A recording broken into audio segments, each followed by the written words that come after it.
ప్రణామాలు మహర్షి, మీకిదే మా స్వాగతం. ప్రణామాలు ఋషివర్యులారా. ఋషివర్యులారా, మీ మీ స్థానాలలో ఆసీనులు కండి.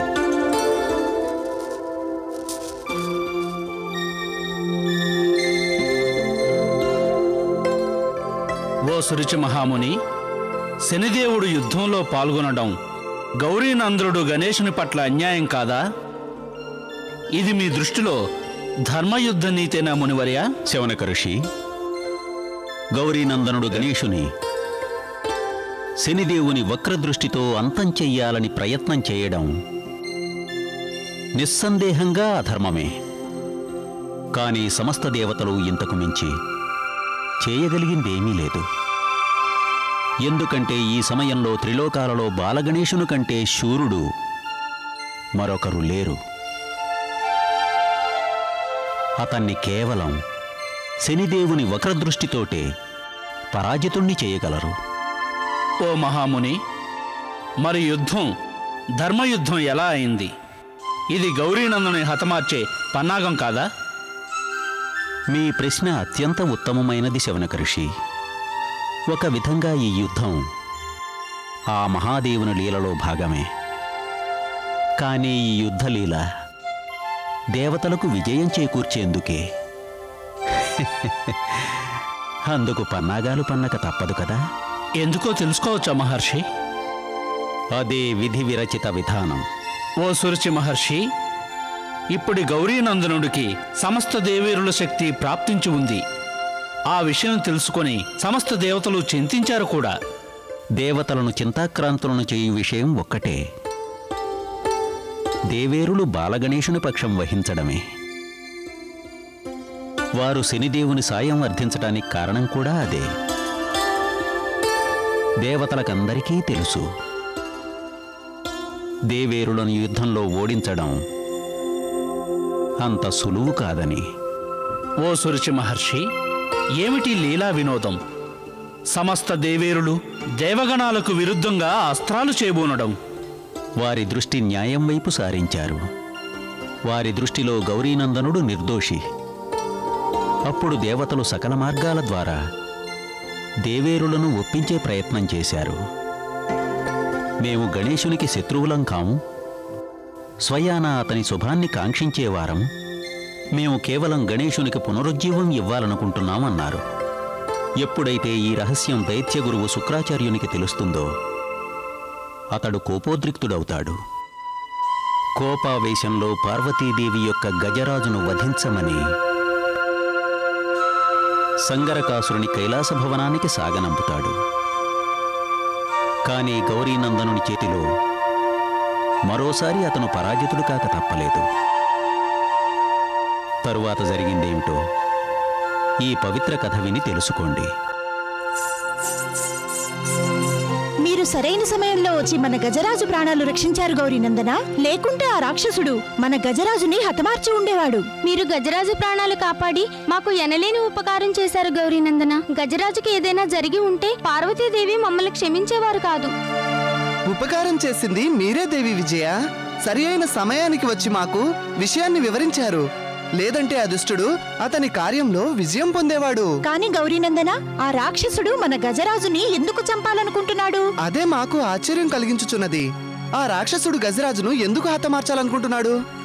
అయితే మనం వెంటనే ఈ విషయం పార్వతీదేవికి తెలపాలి. గజరాజు సంకట స్థితిలో ఉన్నారని. ఏమిటి మీరు చేయబోతున్న అనర్థం? మీరు గనక మా తల్లి పార్వతీదేవి వద్దకు వెళ్లి గజరాజు సంకట స్థితిలో ఉన్నాడని చెప్తే వారు మరింత బాధపడతారు. అంటే సంగరకాసురుడు గజరాజు ప్రాణాలను హరించబోయాడన్న విషయం పార్వతీదేవికి తెలుపవద్దు అంటున్నారా? అవును, చెప్పకూడదు. మీరు మా తల్లి పార్వతీదేవికి ఏ స్థితిలోనూ సంగరకాసురుడు గజరాజును హత్య చేయాలని వచ్చాడని చెప్పకండి. మేము మా తల్లిగారు పూజలో ఉండగా ఎటువంటి విఘ్నము వారికి కలగనివ్వకూడదు అనుకుంటున్నాం. మీ ఆజ్ఞ శిరసావహిస్తాం గౌరీనందన. ఇక ఇప్పటి నుండి మీరు ప్రతిక్షణము గజరాజుకు కాపలా ఉండి రక్షించండి. ఎటువంటి స్థితిలోనూ మీరు గజరాజును వదిలి వెళ్ళకండి. మా మనస్సు తెరల్లో ఎక్కడో ఏదో తెలియని అలజడి కలుగుతోంది గౌరీనందన. అదేదో అనర్థం జరుగుటకు ముందు కలిగే అలజడిలా ఉంది. ఒకవేళ మీపై ఎవరైనా దాడి చేయబోతున్నారేమో గౌరీనందన. మీరు మా గురించి అస్సలు చింతించకండి. సంగరకాసురుడు మాకు ఎటువంటి ఆపదను కలిగించలేడు. మా గజరాజును వధించడం కూడా అతని తరం కాదు. ఇది మన దైత్యకుల గురువులమైన మాకు కలిగిన ఘోర పరాజయం. ఇది మాకు కళంకం. దానికి కారకుడు నీవు ఎంత సిగ్గుపడవలసిన విషయం ఇది. నీ వంటి వీరుడు సూర్యుడు ఒక చిన్నదైన గజరాజుని వధించలేకపోయాడు. సిగ్గుపడుతున్నాం. మేము క్షమాపణ కోరుకుంటున్నాం గురుదేవా, మమ్మల్ని మన్నించండి. మేము సిగ్గుపడుతున్నాం. కానీ గురుదేవా, చిట్ట చివరి క్షణంలో గజరాజును రక్షించేందుకు బాలగణేశుడు రాకుంటే ఈ పాటికి ఆ గజరాజు శిరస్సు మీ పాదాలపై పడి ఉండేది.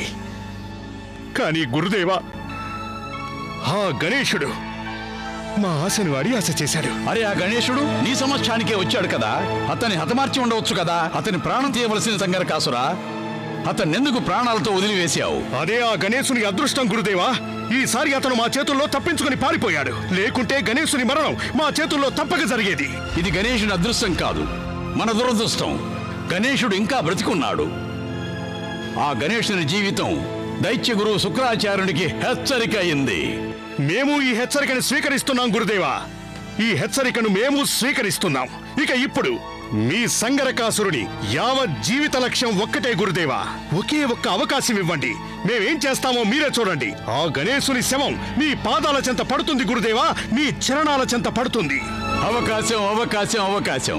ఇంకా నీకెన్ని అవకాశాలు కావాలి సంగరకాసురా? నీవు మర్చిపోయావు, మహాశక్తిశాలుడు దేవతలు కూడా దైత్యులతో యుద్ధంలో ఓడిపోయారు. కానీ నీవు ఒక పసిబాలుడి శవాన్ని మా చరణాల వద్దకు చేర్చలేకపోతున్నావు.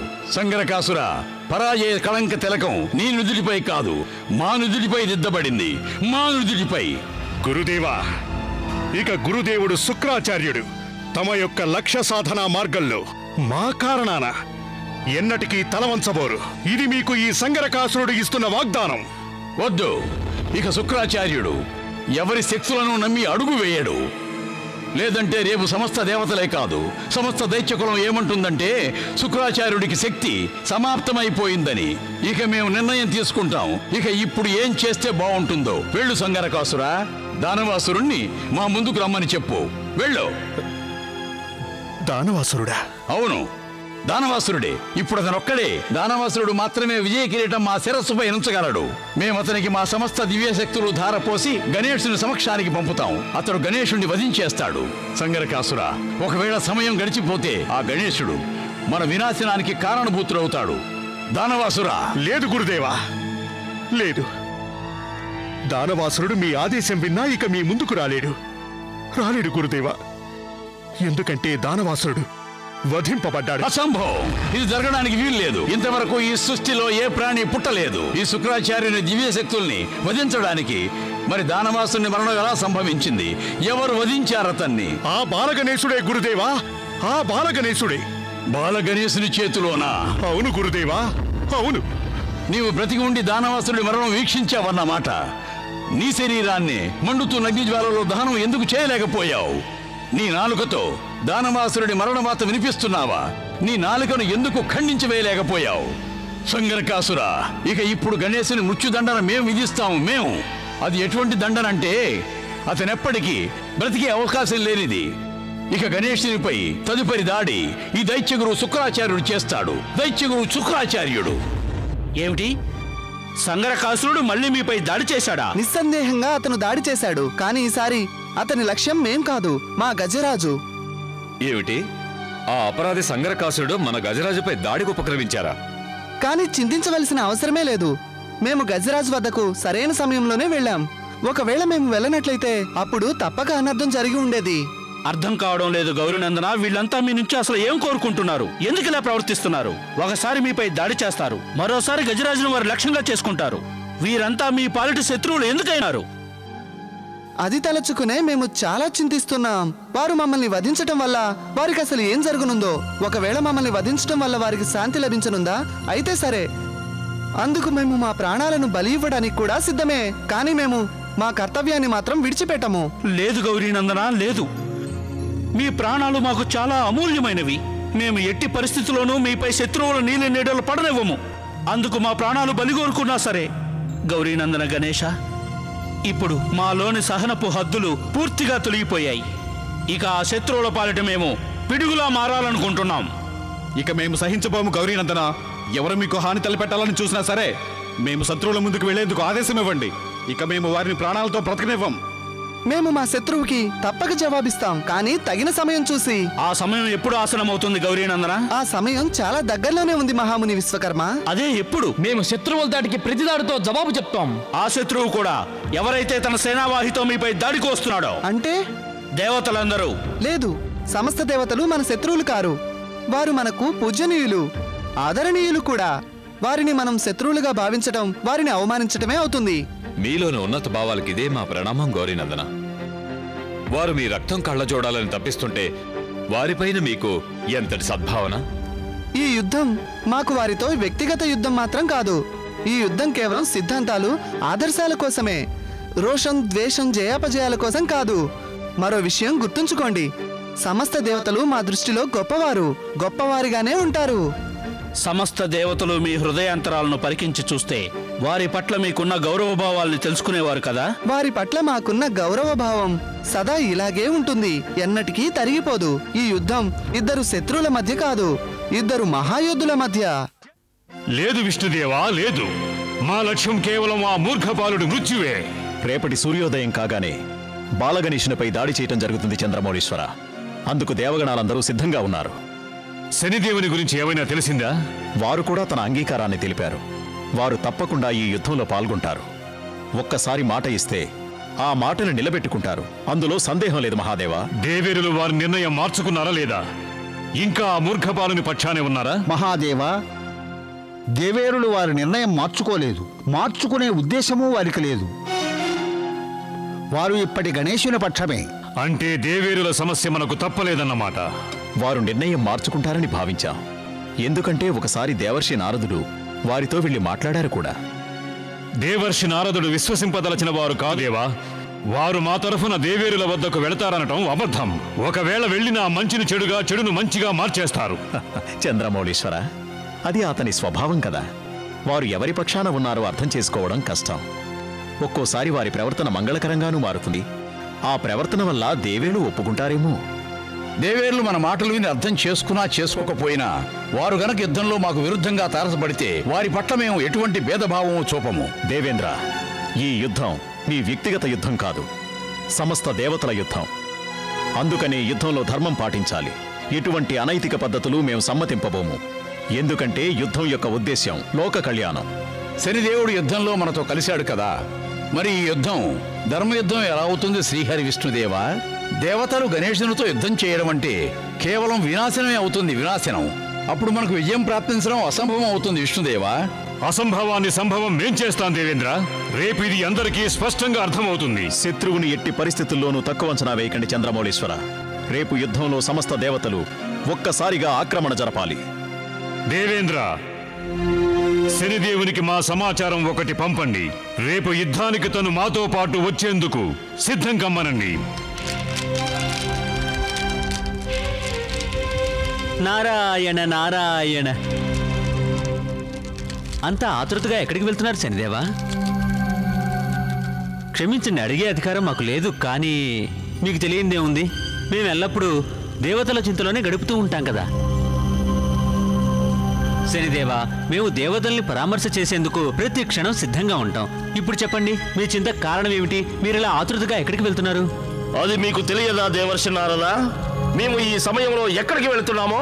లేదు శనిదేవా, అదే గనక మాకు తెలుసుంటే మీ వంటి వారిని ఇలా కష్టపెడతామా చెప్పండి. అయితే మేమే మీకు చెప్తాం. ఈ సమయంలో మేము గౌరీనందనుడు గణేశునితో యుద్ధం చేసేందుకు వెళుతున్నాం. నారాయణ నారాయణ. గౌరీనందనుడితో యుద్ధమా? అది ఒక పసిబాలుడితోనా? ఇది శ్రీహరి విష్ణుదేవుని మహాదేవుని ఆదేశం. రేపు సూర్యుడు తొలి కిరణంతో పాటుగా గణేశునిపై ఆక్రమణ చేయక తప్పదు దేవర్షి. ఇక ఈ యుద్ధంలో మేము సమ్మిళితమయ్యేందుకు సకల దేవతలు ఎంతో ఆశగా నిరీక్షిస్తున్నారు. నారాయణ నారాయణ. మాకు అర్థం కావట్లేదు, సమస్త దేవతలకు అసలు ఏమైందో? ఎందుకొక నిర్దోషైన బాలుని హతమార్చాలనుకుంటున్నారు? శనిదేవ, ఒక పసిబాలుని హతమార్చేందుకు దేవతల యొక్క ఇంతటి విశాల సేనావాహిన? నారాయణ నారాయణ. దేవతలు ఇలా ప్రవర్తిస్తారని ఏనాడు మేము అనుకోలేదు. ఇక మీ గురించి అసలు ఊహించనే లేదు. మేము నిమిత్త మాత్రులం. మేము మా మహాదేవునికి శ్రీహరి విష్ణుదేవునికి వాగ్దానం చేశాం. అంటే ఒక పసిబాలుని హత్యాపాపం మీ మస్తిష్కం మీద రుద్దుకుంటామని వాగ్దానం చేశారా? నారాయణ నారాయణ. అవును, మీకు నష్టమే ఉంది. ఒక పసిబాలుడు మరణిస్తే మరణిస్తాడు, మీకు నష్టమే ఉంది. దేవతలందరూ మీ పట్ల హర్షం వ్యక్తం చేస్తారు కదా. మీరు దేవతల పక్షాన లేరా నారదా? సమస్త దేవతలు తీసుకున్న నిర్ణయం పట్ల మీకు సముచిత భావం లేదా? బాల గణేశునితో యుద్ధం చేయటం మీకు ఇష్టం లేదా? శనిదేవా, ఇంతవరకు మా దృష్టిలో న్యాయం బతికే ఉంది. అంటే మీరు మీ ఇష్టదైవం నారాయణుడు శ్రీహరి విష్ణుదేవుని పక్షం వహించరా? నారాయణ నారాయణ, ఇదేమైనా గర్వించదగ్గ విషయమా శనిదేవా? ఒక అల్పాయుష్కుని వధించేందుకు మేము వారి పక్షం వహించాలా? రేపటి ఇతిహాసం మా గురించి ఏమంటుందో తెలుసా? బాలగణేశును వధించడానికి సమస్త దేవతలతో పాటు నారదుడు కూడా ఉన్నాడని. మేము గణేశుని హత్య చేసేందుకు సమస్త దేవతలతో కలవలేదు. మేము మహాదేవునికి మా వక్ర దృష్టి సారిస్తామని మాత్రమే వాగ్దానం చేశాం. నారాయణ నారాయణ, శనిదేవ, కేవలం మీ దృష్టి ఎవరిపై పడినా అతని వినాశనం నిస్సందేహంగా జరుగుతుంది. ఇక మీ వక్ర దృష్టి సారిస్తే ఏం జరుగుతుందో మరచినట్లున్నారు. మీ వక్ర దృష్టి సోకి తమ సతి శుభంగా కూడా విలువెల్లాడిపోయింది. ఓ శనిదేవ, మీరు ఈ విశ్వంలో ఏ వస్తువుకైనా అశుభకారకులే కానీ వీలైనంత వరకు పార్వతీనందనుడు గణేశునికైనా అశుభం కాకండి. ఇది శుభాశుభాల ప్రశ్న కాదు దేవర్షి నారదా, ఇది మా వాగ్దానం మాత్రమే. మేము వాగ్దానం పట్ల విశ్వాసఘాతకానికి పాల్పడి మమ్మల్ని మేము చిన్నబుచ్చుకోలేము, అలాగే దేవతల్ని కూడా ఎదిరించమనలేము. అంటే సకల విశ్వం మిమ్మల్ని ఛేదరించుకోవచ్చా? ఛేదరించుకుంటుంది కూడా. అయినా మీకేమి నష్టం? మీ దృష్టిలో మానవమానాలు, ఆదరణ అనాదరణ పట్ల విలువ లేదు కదా. మీ మాటలకు అర్థమేమిటో చెప్పండి దేవర్షి నారదా. మీ తండ్రి సూర్యదేవుడు మీపై కోపంగా ఉన్నారు. మీ తల్లిగారు ఛాయాదేవి మీపై కోపంగా ఉన్నారు. వారే కాదు, సమస్త దేవతలు కోపంగా ఉన్నారు. అసలేం కావాలి మీకు? ఒకవేళ సత్యం కోసం మీరు మహాదేవుని పక్షం వహిస్తే అది మీ మూర్ఖత్వం. మహాదేవుని పక్షాన కేవలం మేం మాత్రమే కాదు, దేవేంద్రుడు, అగ్నిదేవుడు, వరుణదేవుడు, ఇంకా సోదరుడు యముడు కూడా ఉన్నారు. వాళ్ళందరికీ మతి భ్రమించింది, కానీ మీరు తెలివైన వారే కదా. ఇక సమస్త దేవతలు బాలగణేశుని కోసం కాదు, వారి ప్రతీకారం కోసం పోరాడుతున్నారు. వారికి పార్వతీనందనుడు బాలగణేశునిపై పరాజయానికి ప్రతీకారం మాత్రమే కావాలి. అంటే మీరనేది ఈ యుద్ధంలో మమ్మల్ని మహాదేవుని పక్షం వహించవద్దనే? నారాయణ నారాయణ నారాయణ, మేము కోరుకుంటున్నది ఒకటి మాత్రమే శనిదేవా. ఆ సమస్త దేవతలతో పాటు కనీసం మీరైనా బాలగణేశుని హతమార్చడంలో పాలు పంచుకోకూడదని. బాలగణేశుని హత్య మీరెందుకు మీ చేతుల్లోకి తీసుకుంటున్నారు? ఈ సమయంలో మీరు మాకు సముచిత మార్గాన్ని చూపారు దేవర్షి నారదా. ఇక మేము ఆలోచింపక తప్పదు దేవర్షి. నారాయణ నారాయణ, ఇక మేము ఆశిస్తున్నాము మీరిక సమస్త దేవతల పక్షం ఈ యుద్ధంలో వహించరని. నారాయణ నారాయణ నారాయణ.